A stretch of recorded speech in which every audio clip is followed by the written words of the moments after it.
तुका सांबाळलो तो कुसवो आनी तुका दूद दिलें तें ओडणें बागी. जायत घडये हे ओस्तोरेन आपल्याच भुरग्यांचें चिंतून हें म्हणलें जायत. तिचो पूत जेजू भाशेन जालोलो जाल्यार तिकाय बाग जावपाचें. सगळो लोक ताचे फाटल्यान वचपाचो.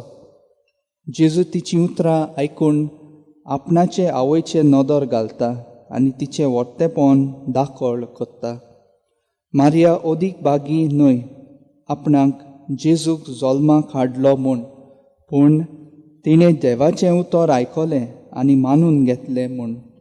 मारिया भावार्थाची ओस्तोरी. तिचें जिवीत भावार्थान रेवडायलां. सांत पावलू भावार्था वरवीं आमी देवाचीं भुरगीं जाल्या म्हूण पयल्या वाचपांत सिद्ध कोत्ता. मारिया भाशेन भावार्थान आमी देवाच्या उतराक पाळो दिता तेन्ना आमी देवाचें राज स्थापता.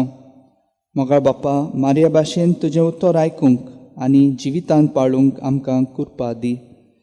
देवाचो मोग आनी देवाचेर भरवंसो बऱ्या घडण्यांनी पळोवंक सोंपें. जेन्ना उद्रुश्ट आनी वायट आमचेर येता तेन्ना देवाची राखण आनी खंयची उरल्या? हो विचार मनीस सदांच करीत आयला. हाका कसलो जबाब गाय? पयले सुवातेर देव केन्ना केन्ना आमचे सवें विस्मिता कोत्ता. ह्या खुणा उद्देशीं देवाचेर आमचो विस्वास वाडोवंक जाय. देखून देवाक दिनवासूंक आनी वाखाणूंक फावो. पूण जेजू देवाचे राखणेची खबर कोत्ताना आमचेर दूख येवचें ना, आमचेर मरण येवचें ना, आमचेर अदृश्ट येवचें ना अशें सांगिना. पूण बोगोर बोगोर तो म्हणटा, हुस्कें नाका. हुस्कें धरून आमकां कांयच ओदीक मेळचें ना. पूण आयचे शिकोवणे उद्देशीं देवाचेर बोरवंसो धरूंक जेजू उलो कोत्ता. होय, आमची ही कूड मोडून वेतली. तिचो फुटोवन चुरो जातलो. ती शिरून तिचे तिरपाटे जातले. ती मातयेन कुसून वेतली. हें सगळें घडटा तेन्ना आमी हुस्कें धरूंक फावो ना. कारण असल्या वेळार पर्यान देव आमकां सांबाळटा आनी राखता.